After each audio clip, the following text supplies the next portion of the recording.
খাবে না, চায়ে বিষ আছে। মানে? আরে কি হয়েছে? না না, কিছু হয়নি। তোমার চা খাওয়া হয়ে গেছে? হ্যাঁ। আমি যে ভাবলাম আমরা দুজন একসাথে চা খাবো আজ।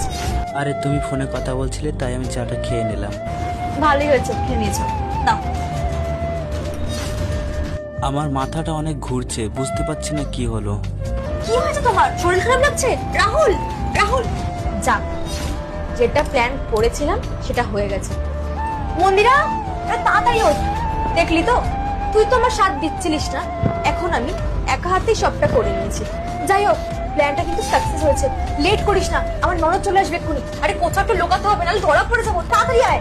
হ্যাঁ, কিন্তু ম্যাডাম, সামান্য এই সম্পত্তির জন্য সাহেবের সাথে এটা করাটা কি ঠিক হচ্ছে? এই যে চুপ কর, তুই কি আমাকে এখন শিখিয়ে দিবি কোনটা ঠিক করবো কোনটা ভুল করবো?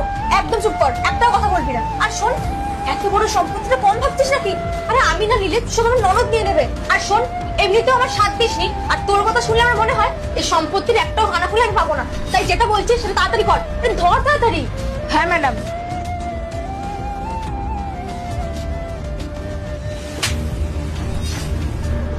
আরে তুমি উঠে গেলে কি করে? তুমি চাটা খাওনি? এরপরে কি হয় সেটা দেখার আগে মায়ের কাছে 10 টাকা চাইলে 20 টাকা দেয়, একটা রুটি চাইলে 2টা রুটি দেয়। সেই মাকে যদি ভালোবেসে থাকো তাহলে ভিডিওটিতে লাইক করে চ্যানেলটি সাবস্ক্রাইব করো, আর কমেন্টে আই লাভ ইউ মা লেখো। চাটা আমি খাইনি, তুমি যে কি করতে চেয়েছিলে আমার সাথে সবটা ভালো মতন জেনে গেছি আমি। আরে না না, তুমি ভুল বলছো। আমি আবার কি করবো বলো? ব্যাস, অনেক হয়েছে। তারপর কি হলো সেটি দেখার জন্য পার্ট 2 কমেন্ট করুন।